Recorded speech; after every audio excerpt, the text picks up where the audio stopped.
we're going to start with looking at the Houston Astros. Yes. And in January, so I've got a few notes here because I want to get the details of this right. So in November of 2019, the Houston Astros were featured in an article written by The Athletic. And they were talking, The Athletic published this article talking about them stealing signs. So for those who don't know, in baseball, the hitting coaches, like third base coaches, will send signs or signals. Yes, just like that. You're very good at that. Were you on the Astros? I used to play football. Yeah, okay. Football. Yes. One of the ball sports, right? Yes. Yeah. It's a football bat. Yeah. That's right. So what they found out is the Astros were stealing signs, which gave them a significant advantage and helped them win a World Series. So I don't necessarily want to spend too much time on the Astros, but what I want to talk to you about today is the psychology of deception, cheating. I know you have some really unique viewpoints on this, and so we'll kind of get started. I want to start out with the punishment that the Astros were given. So there wasn't really precedence for this, right? Like they were just punished, and the commissioner of baseball was just like, here, I'm going to give you the stiffest punishment I can think of. And so I'm just going to read what they gave. And so what they were given, their coach and general manager were suspended for the entire season. They were fined $5 million, and they were stripped of a first and second round pick. Wow. The interesting piece is there were no players that got any sort of discipline. So with that being in mind, let's talk about this idea of deception and lying. Yes. So, I find it really interesting that these are players who are being paid a lot of money. They're at the top of their game, right? They've got endorsement deals, but they're still looking to get an edge. Yeah. And when we look at lying and deception, it's fascinating why we do it. So, just ask Lance Armstrong.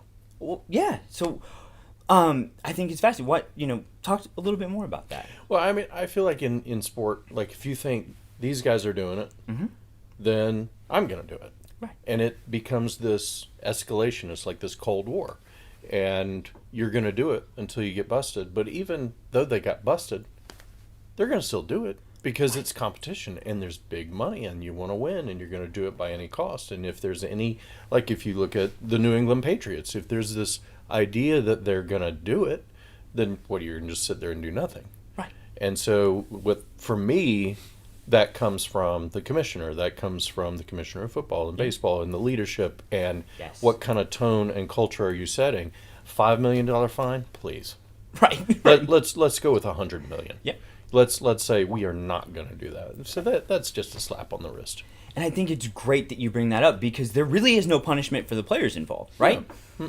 And the incentive that they were working towards is a World Series championship. They still have it. Yeah. Right? So, of course they do. Exactly. With a check mark. But nobody's going to remember that. Nobody's going to remember it. And so it's really fascinating to watch this escalation of, okay, well, I've gotten away with this, so let me push and see what I can get away with. And there's been a lot of research that's discussed not only do we do it as a protection or a benefit, but it also registers in the pleasure centers of our brain. When we lie and get away with it, it actually gives us a sense of pleasure and accomplishment. So you're talking about... That's fascinating to me. Yeah. Because I think there's different kinds of lies. So like in therapy, when I work with kids, kids will lie because it's an issue of control. Absolutely. And so when you lie and you get away, I have not read much research, but if you lie in sport and you get away with it, and it's like, okay, that's cool. Yeah. Pleasure center. Yeah. But when it comes to attachment theory, it does not bring necessarily a sense of pleasure. Right. So just to kind of give a quick overview, attachment theory is like your ability to kind of connect with another person. And you've got an insecure, a secure, and an avoidant attachment. And people on the avoidant and insecure attachments will often lie for absolutely no reason. And that's that control piece. And so there are these like different categories of lying. And once you become like conscious of this and you're willing to just say, I'm going to be honest, Yeah. then it requires significant vulnerability and Yep. the willingness to be like, okay, this person may not like me. This person may not like what I'm going to say. And Yeah. you've got to be able to tolerate that distress. Yeah, I think that's an excellent point, and I think that's why this topic is so fascinating, because it's not just really about the baseball. It's about like just this collective idea of why we lie, because there's no one reason as to why we lie, right? All the Right. research, no matter how much they research it, there's no one like, okay, this is the reason. But it's fascinating to hear just different perspectives of why we might lie. And I think when you're talking about that, of feeling like just the discomfort and the consequences of telling the truth, I think about this with athletes who, as they get older, you're talking about Lance Armstrong wanting to be at the top of my game, finding my identity in being an athlete and who I am. And so if I can cheat to keep that, you better believe I'm going to do it. Well, and I'll also say there's a phenomenal interview with Lance Armstrong on Howard Stern. Yeah. And I think you could probably find it on YouTube. Yeah. If not, you can find it on SiriusXM. But to hear him, to hear the interviews with Lance before, when he's like, no, I didn't take an injection in my butt. Yeah. But now, hearing him talk, it's like different. And like we lie for a lot of different reasons. Yeah. I'll give you a great example. I'm going to be honest with you. Oh. Finally. This is hard for me to say. You're doing so well. I don't like your hair today. Okay. But I was having a good hair day. I know you believe that, but I wanted to be fully honest with you. And I'm just tolerating the distress of the lie that You're I right, told you. because now I don't like you. And this is going to be a really awkward next 20 minutes. Do you think that this scandal will affect other teams and it'll change anything? I don't. And because there is no reason or motivation for them to change, right? Like, why would I do something differently if it benefits me and there's no consequences or reason to change? Right. And, as you're talking about Lance Armstrong, one of the things that can cause us to lie or deceive people is mere opportunity or chance, right? So, I've been reading, there's a great article about, it's an unnamed cyclist. He didn't want to put his name out there, but he was talking about how he was very much anti performance enhancers. Well, then he got hurt. Oh. And so he started to use them to help in his recovery. Right. And so the opportunity presented itself. And then so he started to do things that were disingenuous and dishonest. But it escalated into this whole story where he was then selling drugs. Wow. Because they ran out of the supply of the steroid that they were using. So then he was importing it and giving it out. And so just that one opportunity of him being injured, as we're looking at this scandal, it can really lead us to lie and deceive more. Sure. Just getting to get what we want and where we started. So I think it's just a really fascinating way to look at, the outrage of everyone who's saying, oh, don't, they're lying, they're not sorry, they're not really sorry. And it's really interesting to think, well, why would they be? Or should we apologize for things that we're not sorry for? Like, if they're not sorry, should they stand up there and say, hey, I'm really sorry? Yeah. I find it to be a habit. Because if you habitually lie, that's just sort of what you're going to do. But if you, like, one of the things that I talk to my clients about is just take 3 beats.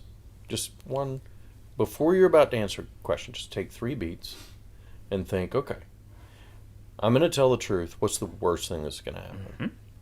And then if you get into that habit of just pause, let's all be real. Ian's hair's a nightmare. Okay, that's probably not the right way to say it, and so I could think it was a better way to say it. I like what you attempted to do with your hair. You're rewarding my effort. And I would like to introduce you to my hairstylist because he is talented, and I find your facial features attractive. So you're doing me a favor. I am trying to be a friend. I just have to listen. Well, I appreciate your honesty. So I do want to check in real quick before we transition. Is there any comments, questions? For one, comment from me, I think you have fantastic hair, Ian. What? Thank you. I will not lie to you. This coming from a guy with horrifying... With great hair. The guy that you can't see on screen. Yeah. Yeah. Don't worry, guys. I've lots back here. Yeah. You have a face for radio, buddy. So I feel like that there are always so many, like, in sports, there's a lot of preventative things like to stop people from cheating. Yeah. But then once someone cheats, it's like there's not an answer to it really. So like what in this particular scenario, what's the best solution? Because they're not the only people involved. They affected every single team trying to get a title. Right. So what's the best, I guess, repercussion? Yeah, no, I think that's great because there's even a story of there was a pitcher who was called up to the majors, which is really difficult to do, and they were stealing his signs, the Astros were, so he was sent down to the minors and never came back up. Ooh. I mean, they changed the trajectory of his professional career by cheating. So, I had written an article talking about something similar with the NFL. Is when I talk about where's that article? On shrinktank.com. Oh, that's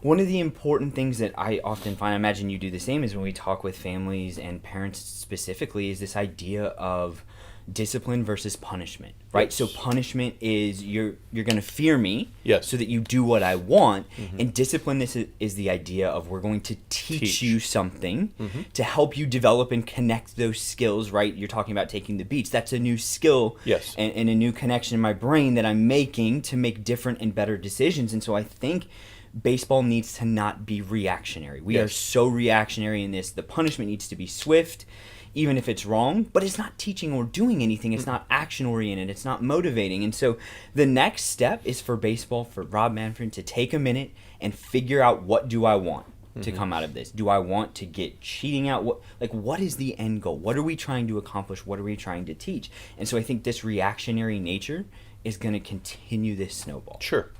Yeah. I can't add anything to that.